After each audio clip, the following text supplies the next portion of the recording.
My gosh, what a terrible thing it will be to add a burden to the debt of every family in America. Well, you better believe it, it is a tragedy.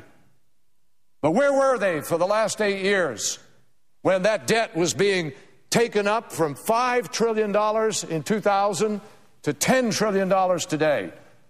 Mr. President, not once did the President of the United States, not once did he veto an appropriation spending bill. Their president, their majority leader could have said, we're not accepting this bill, Mr. President, you've got to veto it. Never happened. Now, the reality is we have an economy that is hurting. And the President of the United States has appropriately said, if we don't do something, this may lead to a catastrophe. And I believe that. And my colleagues believe that. And some people on the other side of the aisle believe that. This is an unprecedented economic cycle that we find ourselves in.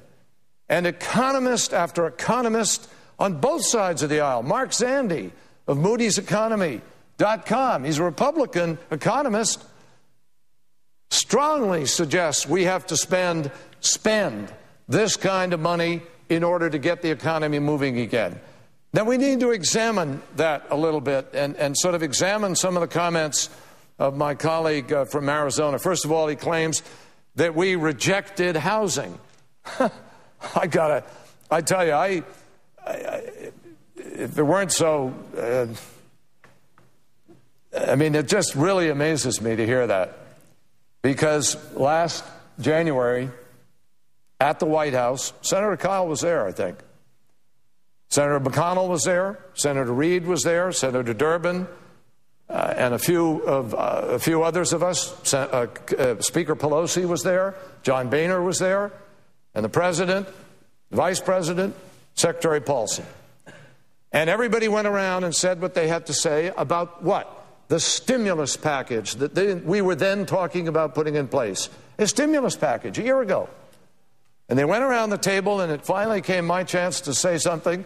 And I looked at the President, I said, Mr. President, this may be a little unorthodox because I know we're talking about a stimulus bill, but nobody here has mentioned housing. And I have to tell you, Mr. President, I just came from Brockton, Massachusetts, where the mayor is struggling with 1,200 foreclosures. There are 400 more coming at him, and this is pandemic. And if we don't keep people in their homes, this is going to get worse.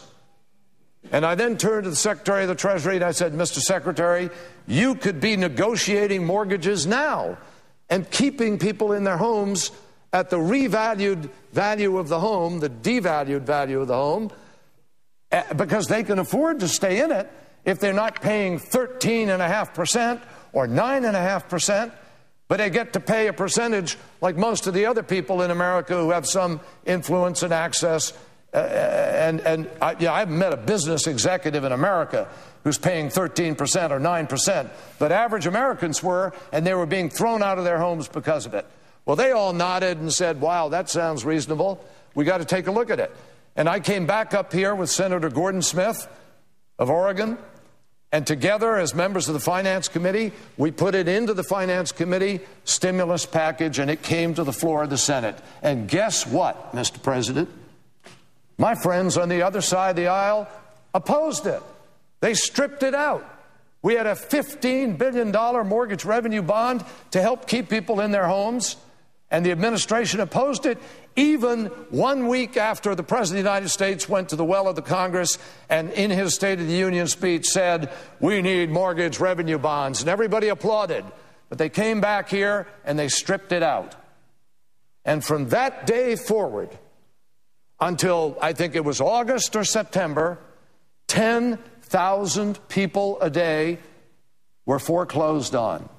10,000 Americans a day lost their homes, kicked out, changed, and no wonder we're where we are today, with that many homes, street for street for street, losing their value, and then the homes next to them lose their value, and people get scared, and they lose their jobs, and we've lost the jobs at a record rate. 2-point-some million jobs lost, 568,000 jobs just last month alone.